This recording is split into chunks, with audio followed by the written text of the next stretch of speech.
अस्सलाम वालेकुम नाज़रीन, डेली कुदरत के साथ मैं हूं खालिद खुशहाल। बलूचिस्तान की वाहिद एलर्जी सेंटर में गुज़िश्ता 2 हफ्ते से वैक्सीन मौजूद नहीं है। यहाँ के स्टाफ से जब हमने बात की, यहाँ के कोऑर्डिनेटर्स और यहाँ पे मौजूद इंचार्ज, तो उनका कहना था कि यहाँ पे स्टाफ को मौजूदा गुज़िश्ता 4 माह से इनकी तनख्वाहें नहीं मिली हैं, जबकि गुज़िश्ता 2 हफ्तों से उनके यहाँ पर बलूचिस्तान के वाहिद एलर्जी सेंटर में वैक्सीन ख़त्म हो गए हैं। इस हवाले से हम यहाँ पे जानेंगे, हमारे साथ स्टाफ मेंबर मौजूद हैं, उनसे हम जानेंगे वो इस हवाले से क्या कहते हैं। अरसलान अहमद, ये बताएं कि आपके पास कब से वैक्सीन नहीं है?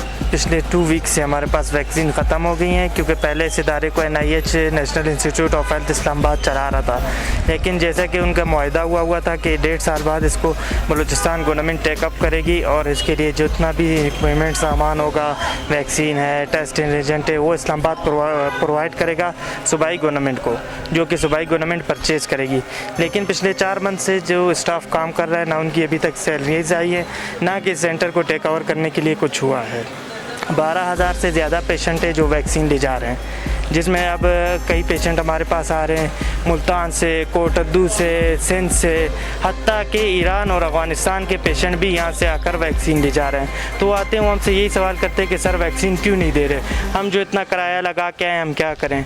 लेकिन हमने भी इस्लामाबाद कॉन्टैक्ट जब किया कि सर आप वैक्सीन जिस तरह पिछले 4 महीनों में आपने भेजा अभी भी भेज दें, उन्होंने कहा इस तरह नहीं होता, ये प्रॉपर गवर्नमेंट के थ्रू चैनल होगा, तो आप अपने गवर्नमेंट्स को बताएँ। तो हमने यहाँ से लेटर लिख दिया है, सेक्रेटरी साहब को भी लिखा है, बकाया मरीज़ों ने भी अखबार वगैरह में हर जगह दिया है।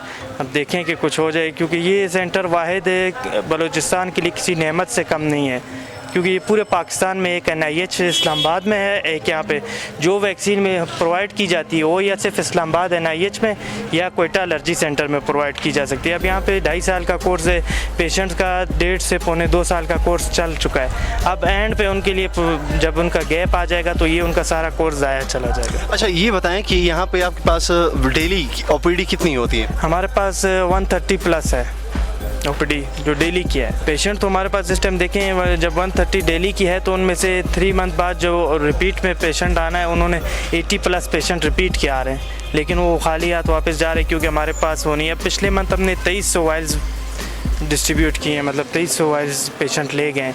अब जबकि वैक्सीन की वाइल्स ख़त्म हो गई है, तो न सिर्फ हमें जवाब देने में भी, पेशेंट को गाइड करने में भी काफ़ी मुश्किलात का सामना है, और स्टाफ की जो 4 मंथ से सैलरी भी नहीं मिली, ना स्टाफ को ये पता है कि उनका आगे कॉन्ट्रैक्ट है नहीं है, क्या है, कोई अभी तक वो नहीं। नाज़रीन, आपने सुना बलूचिस्तान में मौजूद वाहिद एलर्जी सेंटर जो कि सिर्फ बलूचिस्तान के लिए ही नहीं है, यहाँ पे बकौल इनके कि ईरान, अफ़गानिस्तान और दीगर सूबों से, बिलखसूस सिंध से यहाँ पे लोग वैक्सीनेशन के लिए यहाँ पे आते हैं। ये 2 ही सेंटर हैं, एक NIH का इस्लामाबाद में और एक कोयटा में।